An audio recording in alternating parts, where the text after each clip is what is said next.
My name is Amanda Kate Alexander.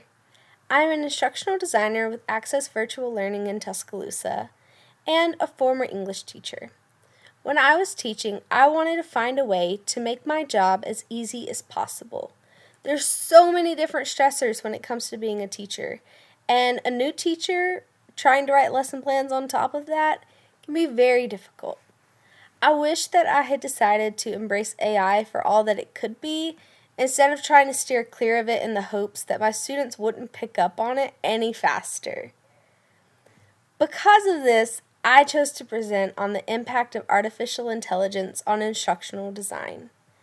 AI can make our jobs as instructional designers so much easier if we are willing to let it.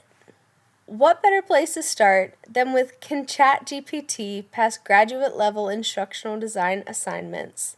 Potential Implications of Artificial Intelligence in Education, and a Call to Action by Bruce Parsons and John H. Curry.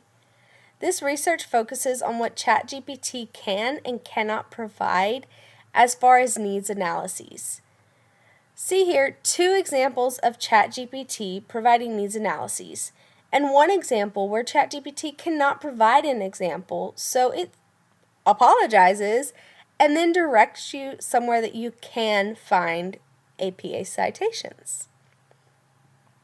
So the answer to the titler question is yes. ChatGPT can pass grad-level instructional design assignments.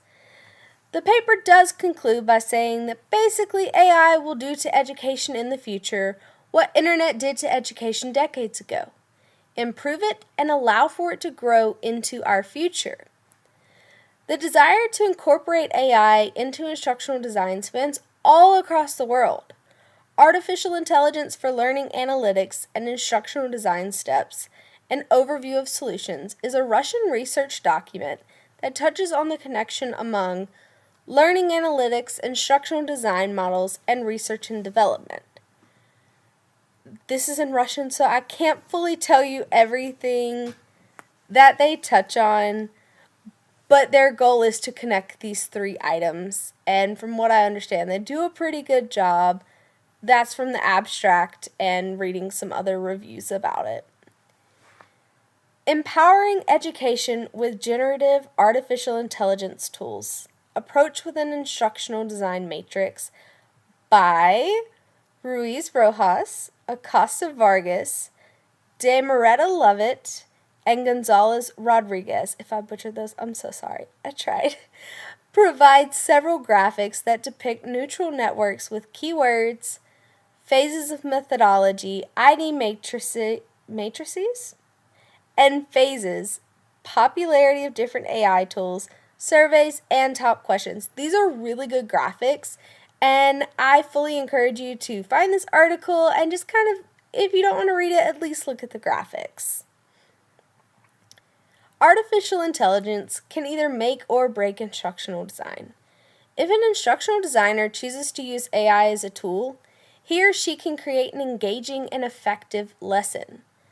To visualize a future where an instructional designer or a teacher chooses not to utilize AI, I want you to imagine a person you know who doesn't like to use the internet. If you can't think of anyone, I want you to picture yourself sitting down to a lesson that you had in whatever 6th grade was to you. For me, that was an overhead projector with a wet erase vis-a-vis marker and Miss Bumpers. So, if you can't imagine sitting in that classroom today with everything exactly as it was, that's the future if we don't adapt to this.